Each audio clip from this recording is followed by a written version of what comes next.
Olá, meus irmãos, graça e paz seja convosco. Hoje, Dia dos Pais, eu estou aqui com a figura mais ilustre, meu filho, E que aí, está aqui. povo, tranquilo nas vidas. Satisfação estar com ele aqui hoje e para desejar a todos vocês um feliz Dia dos Pais. Embora nós sabemos que o Dia dos Pais são todos os dias, nós não deixamos de considerar, né, a todos nós que Deus nos concedeu o dom da paternidade, que nós possamos, irmãos, preparar nossos filhos sempre para a eternidade. Essa dádiva foi o Senhor que nos concedeu. Eu pedi para ele ficar aqui esse momento só para parabenizar todos vocês com ele aqui comigo, tá bom? Exatamente. Obrigado, pai, por ser esse pai inacreditável. Amém, meu amor, amém. Obrigado por tudo mesmo. E vocês valorizem seus pais, porque não vai ser por toda a vida, vai por mim. É Amém, isso. amém. Boa lição aí. Falou. Obrigado, filho, obrigado.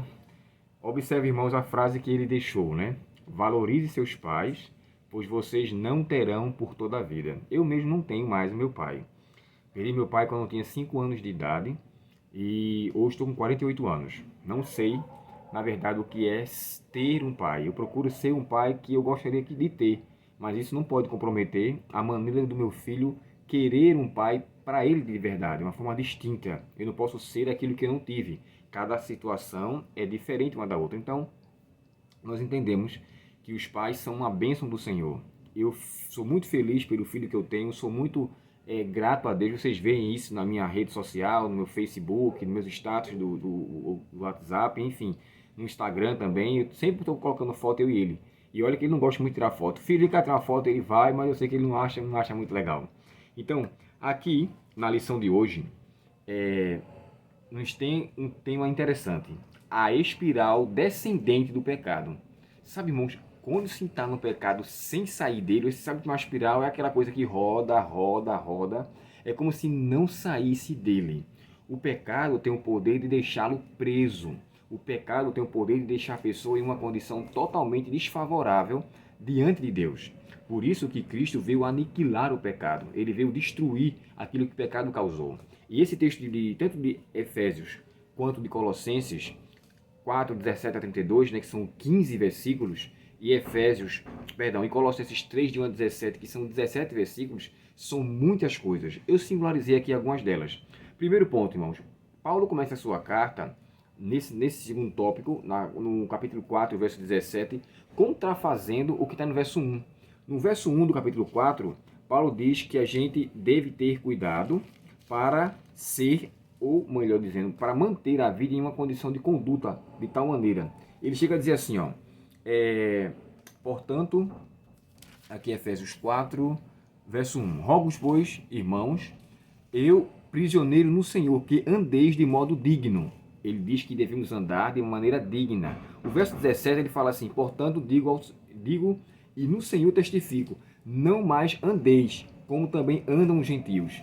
O inicial, ele diz que devemos ser pessoas que, na verdade, andem com Deus, digno da vocação do qual chamou. E no verso 17 ele pede para que não andemos conforme o caminho ou a maneira de proceder dos gentios. Isso me faz lembrar o Salmo 1, né, quando diz assim, bem-aventurado o homem que não anda segundo o conselho dos ímpios, não se detém, ou seja, não para nos pecadores e nem se assentam daqueles que escarnecem. Ou seja, nós encontramos nesse salmo 3 verbos, né? O verbo andar, o verbo parar, um termo deter, né?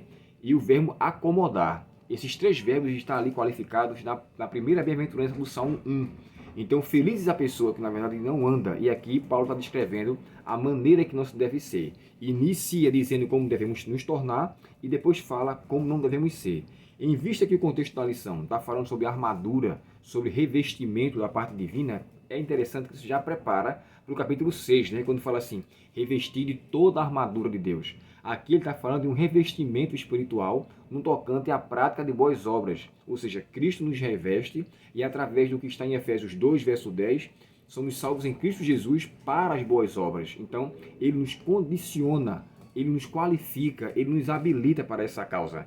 Logo, quando estamos nele, vamos andar em condição totalmente diferenciada. E assim sendo, vamos estar de fato arraigado, ou seja, descartado, desfeito para o pecado. E aqui eu coloquei particularmente alguns pontos que Paulo deixou claro na carta aos Efésios, como também aos Colossenses. E assim, ó, em ambas as cartas, Paulo aconselhou a mostrarem uma conversão nas boas obras que são geradas pelo Espírito Santo. E aqui quais são elas? Primeiro, não viver vazio. Quem está com Cristo, dele está preenchido. E ele começa falando isso também.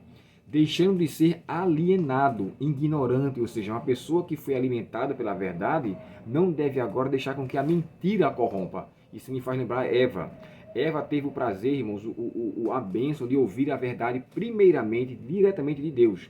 Tanto Eva quanto Adão. Quando a serpente vai até ela, a serpente consegue desfazer o que Deus disse.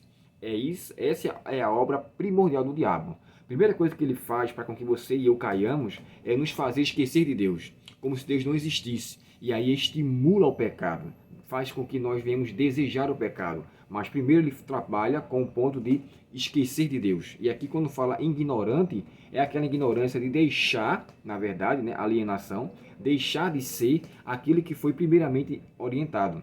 O outro ponto aqui, ele fala assim, ó, endurecidos, impuros, imorais, evitar a mentira, evitem a mentira, a ira, a linguagem obscena e no final da carta aos Efésios, como de forma específica aos Colossenses, ele diz assim, sejam sempre agradecidos. E Paulo aos Colossenses fala isso 3 vezes.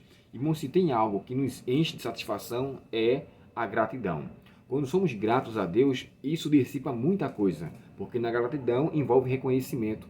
E aqui, quando nós começamos o vídeo, meu filho estava aqui comigo, abraçando e agradecendo a Deus pelo pai que eu sou, isso enche meu coração. Isso me faz entender que mesmo como um pecador miserável que eu sou, Deus me condiciona a uma situação que faz com que ele possa sentir em seu coração que eu o amo muito, que eu na verdade tenho preocupação e que embora às vezes eu pareça ser um pouco restrito, a preocupação é para com que lá na frente ele não venha sofrer. E aqui, como pai que temos, que é o nosso Pai Celestial, ele na verdade nos dá todas essas bênçãos aqui, ele pede para que nós não vivamos numa espiral do pecado. Deixemos de ser para nos tornar o que ele quer nos causar. E que assim sendo, o nosso Pai maior, o nosso Pai Celestial, ele seja motivo em nossas vidas de gratidão sempre e sempre. Oremos ao Senhor. Querido Pai Celestial, muito obrigado pela bênção da Tua presença e obrigado porque o Senhor nos concede a dádiva de sermos transformados por Ti.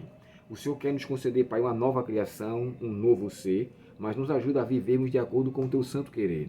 Perdoa nossos pecados, abençoa, Senhor, todos os pais que estão assistindo este vídeo, que o Senhor os conceda a ele maturidade espiritual e que eles continuem cuidando de si próprio e da doutrina da qual foi ensinado, para que assim fazendo, ele possa salvar tanto a ele quanto aos seus filhos também. Dá-nos esta bênção, nos perdoa os pecados, te pedimos por Jesus. Amém. Deus te abençoe, um ótimo domingo, um bom dia dos pais e uma feliz semana para todos vocês. Até logo.